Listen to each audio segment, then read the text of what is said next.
ಈಗಾಗಲೇ 4 ದಿವಸಗಳ ಹಿಂದೆ ಒಂದು ಮಾಧ್ಯಮದಲ್ಲಿ ಒಂದು ಯೂಟ್ಯೂಬ್ ಅಲ್ಲಿ ಒಂದು ನ್ಯೂಸ್ ನೋಡಿದ್ವಿ.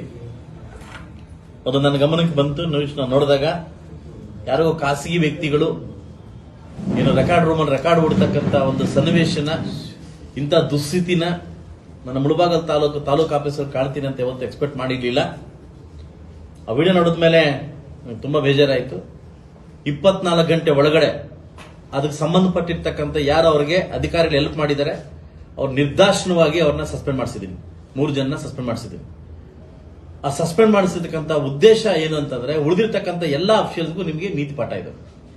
ಒಂದು ವೇಳೆ ನೀವೇನೋ ದಲ್ಲಾಳಿಗಳ ಜೊತೆ ಕೈ ಜೋಡಿಸಿ ತಾಲೂಕು ಆಫೀಸ್ನ ಮಾರಾಟಕ್ಕಿಟ್ರೆ ನಾನು ನಿಮ್ಮ ಜೀವನ ಮಾರಾಟಕ್ಕೆ ಇಡಬೇಕಾಗ್ತದೆ. ಇದು ಎಚ್ಚರಿಕೆಯನ್ನು ಕೊಟ್ಟು ಬಂದಿದ್ದೀನಿ ಎಲ್ಲ ಅಧಿಕಾರಿಗಳಿಗೂ. ಈಗ ಆ ಪ್ಲೇಸಲ್ಲಿ ಬೇರೆಯವ್ರನ್ನ ಚೇಂಜ್ ಮಾಡಿ ಅದು ಬೀಗವನ್ನು ವ್ಯವಸ್ಥೆ ಮಾಡಿ ಬಂದಿದ್ದೀವಿ. ದಲ್ಲಾಳಿಗಳು ಏನಾದರೂ ಫೋನ್ ಮಾಡಿ ಅಧಿಕಾರಿಗಳಿಗೆ ಬೆದರಿಕೆ ಇಡಿಸೋದು, ಪ್ಯಾಕೇಜ್ ಫಿಕ್ಸ್ ಮಾಡ್ಕೊಂಡು ಆಚೆ ರೈತರ ಹತ್ರ ಮತ್ತೆ ಏನಾದ್ರೂ ಅಮಾಯಕರ ಹತ್ರ ಹಣ ವಸೂಲು ಮಾಡ್ತಕ್ಕಂಥ ಕಾರ್ಯಕ್ರಮ ಇಟ್ಕೊಂಡ್ರೆ ಅದು ಇನ್ನು ಮುಂದೆ ನಿಮ್ಮ ಭ್ರಮೆ. ಇದು ನಿಮ್ಮ ಭ್ರಮೆ. ಇವತ್ತು ನಾನು ನಾಳೆಯಿಂದ ಏನ್ ಮಾಡ್ತಾ ಇದ್ದೀನಿ, ನಮ್ಮ ಏನು ತಾಲೂಕು ಆಫೀಸಲ್ಲಿ ಒಂದು ದೂರು ಪೆಟ್ಟಿಗೆಯನ್ನು ಇಡ್ತಾ ಇದ್ದೀನಿ. ಏನು ನಿರ್ಲಕ್ಷ್ಯ ಅಧಿಕಾರಿಗಳ ಬಗ್ಗೆ ದೂರು ಪೆಟ್ಟಿಗೆ ತಾಲೂಕು ಇದಲ್ಲ.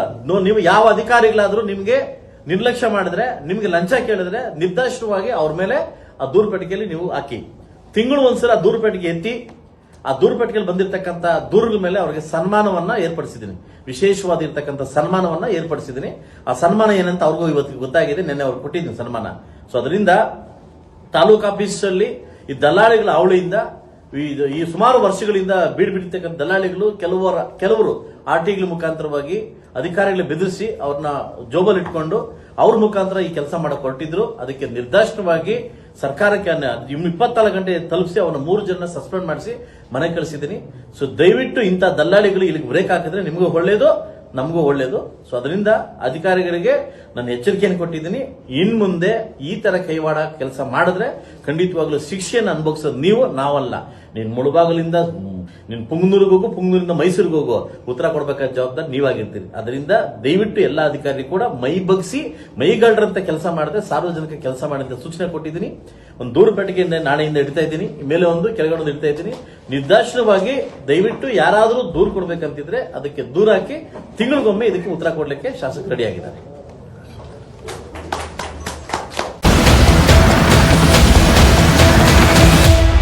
ವೀಕ್ಷಕರೇ, ಇಂತಹ ವಿಡಿಯೋಗಳು ನೋಡಬೇಕಾದ್ರೆ ಐಡಿಯಾ ನ್ಯೂಸ್ ಅನ್ನು ಸಬ್ಸ್ಕ್ರೈಬ್ ಮಾಡಿ, ಶೇರ್ ಮಾಡಿ, ಲೈಕ್ ಮಾಡಿ. ನಮಸ್ತೆ ಎಲ್ಲ ನನ್ನ ಪ್ರೀತಿಯ ಕನ್ನಡಾಭಿಮಾನಿಗಳಿಗೆ, ಕಲಾಭಿಮಾನಿಗಳಿಗೆ ನಿಮ್ಮ ಪ್ರೀತಿಯ ಶಿವಾರ ಉಮೇಶ್ ಮಾಡೋ ನಮಸ್ಕಾರಗಳು.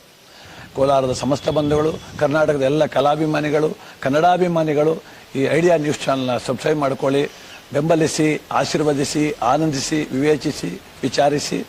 ಐಡಿಯಾ ನ್ಯೂಸ್ ಚಾನಲ್ಗೆ ತಾವೆಲ್ಲರೂ ಕೂಡ ಚಂದರ್ರಾಜ್. ಧನ್ಯವಾದಗಳು.